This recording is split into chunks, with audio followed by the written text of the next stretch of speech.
what is right, we will hold you accountable. And for someone to not go before international committee and be whitewashing such a man and say he has tried his best and all that, that is not right. And when we call it out, it is not dishonor, it is accountability. When you do what is not right, we will call you accountable. We will hold you accountable. That is how progress comes. Not dishonor, but that is how we progress. This is Marucho criticize here. You have to speak with wisdom. 1. 2. Don't go direct. You can have your opinion about what somebody said without it. Your opinion over your mother. You can criticize a message from many men of God that you don't understand, but do not insult them. Do not call them names. Do not go out of context. Because now this man, this pastor, is certain. A certain set of religious people. I say not Balia, the most powerful man of God in Nigeria. Balia, the most powerful Reverend Father in Nigeria. By a fundo to a video. Manakwe focus we kuku. And what on you criticizing. And what as on your parallel. He said his own opinion without a balem mad. Or can you mali hesi a man? Manakwe, despite the farm of Borafamana, I am able, I am on your agua. I will not happen to cook organic, or die yellow on me, na gallo on me. Manon will only ye queer second and eat Bologna ye, ne Balionis in Omayoнику, is an achuqueterium manner, you must have powerful or what daddy G.O.D. You must have powerful a man of God is, you must have powerful card to Coem. Obono ni by Kuliha.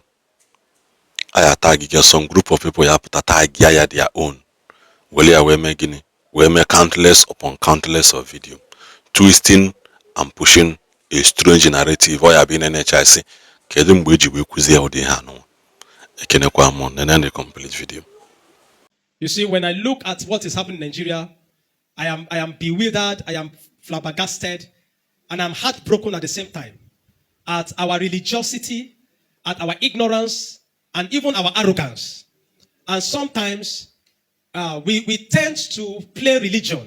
We try to be religious. And when we ought to address matter that matters, we try to play religion and we try to look for excuses, create excuses.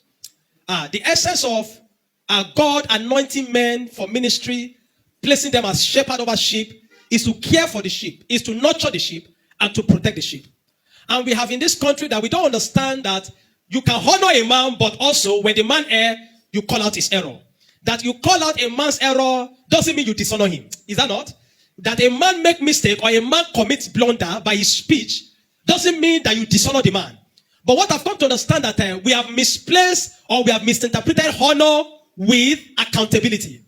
We don't understand that there is a difference between honor and accountability.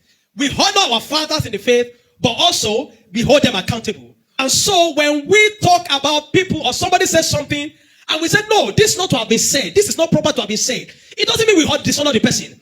If we say you say something and you are not supposed to say, and you are a father in the figure in the Christendom, and we say this thing you say is not appropriate, it's not a means of dishonor.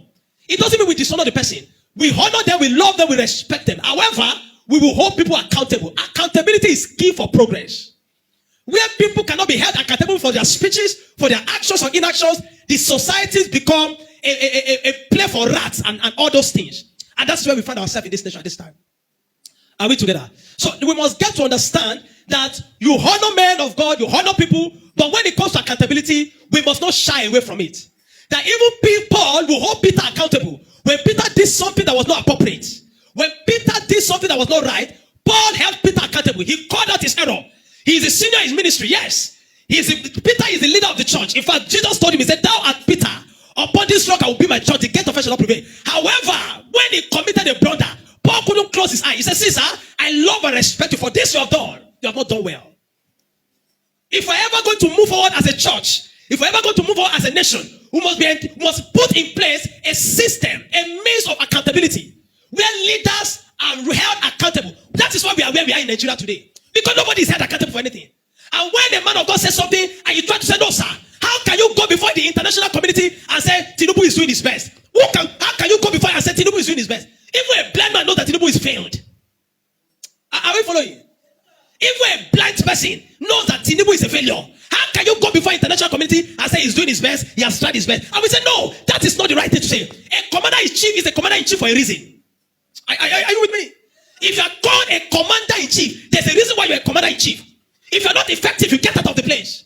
If you're lousy, you get out of the place. If you cannot move, you get out of the place. Let those that can do it, do it. But as far as you are there, we will hold you accountable by your actions. So if you are there, you are not doing what is right, we will hold you accountable. And for someone to not go before international committee and be whitewashing such a man and say he has tried his best and all that, that is not right. And when we call it out, it is not dishonor, it is accountability. When you do what is not right, we will call you accountable. We will hold you accountable. That is how progress comes. Not dishonor, but that is how we progress.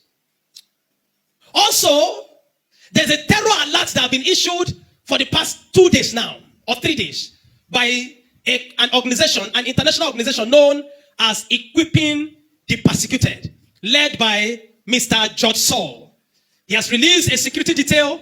He has released a terror alert of an attack that is scheduled, that has been planned, a planned attack to kill as many Christians, not by Boko Haram, not by Lukarawas, but by Fulani jihadists. And they have planned this attack to be in Plateau, Benue, especially Plateau and Benue. Now, the boundaries and borders that borders Plateau and Benue will be affected. Communities or local government like Agatu local government will be affected. Any local government that borders Taraba will be affected. Local government that borders Benue and Plateau will be affected. Local government that borders Plateau and Kaduna will be affected. And so, the terror alert have been issued. These evil men will not stop doing everything at any cost to cause chaos in this nation. And you see they are being facilitated and helped by the government. The government is complicit. The military is complicit. Why I'm saying this morning, for those that will listen to me, this is how we talk. We talked about the attack on Ondo. We said there's going to be an attack. That they want to kidnap you and you refuse to listen. The attack happened. We talked about that there will be an attack in Edo. You didn't listen. The attack happened. Now we are telling you that on Easter Day, during this period, that there will be an attack in Taraba. The attack happened. Now we are telling you now that these things have been put in motion. And these boys and these wicked souls have planned again to enter a community and to annihilate Christians there. And so we are calling on you. We are passing the information to you this morning. This information we are passing to you is not for you to jitter or to be calling on security men, to calling on police or army. No, they will not save you. If you are from Plateau, Benue, Taraba, Kaduna, Nasarawa, listen to me. Police and military apparatus will not save you. They didn't save you the last time. They have not been saving you. They will not protect you now. If you don't get means of weapon to be vigilant and set up watchmen and towers to protect you at this time, you fall victim and the government will do nothing. So I'm passing this message to you all this morning. Ensure you put yourself in order. Organize yourself in teams, in squad, by dozens. Set up watchmen. Get weapons and prepare. Wait for them to come and finish them when they come. If you say you want to start calling or attacking the DSS, you think the DSS don't know about this? There is no attack that happened in this nation that the DSS are not aware. The military apparatus are always aware. They are informed. The point is that they will not do anything. They will wait for the attack to happen. And then they want to go and start doing whatever they want to do. So I'm telling you this morning, for those that have ears to hear, be prepared. Judge Saul that released this is not an idiot. He doesn't talk anyhow. When that man, really, every time he releases a terror alert, it goes through. You find out it comes to pass. And we are saying this morning, for those of you within the state that I've mentioned, arm yourself, organize yourself in local vigilantes, set up watchmen towers. If you say you are free, you're calling on the government, you will die and die for nothing. I'm telling you this morning. Don't be ignorant. Be like the people in the days of Nehemiah. He said, use one hand to be walking and use the other hand to have weapon. As you walk, you protect yourself. Get a weapon to prepare yourself. While you walk with the right hand, ensure that you have a means to protect yourself in the life. If you don't do this and you allow this man come upon you, your blood will be on your own head. You will have missed what God has for you in life, and the government will not do anything about it because you have an incompetent president. May you receive wisdom, oh.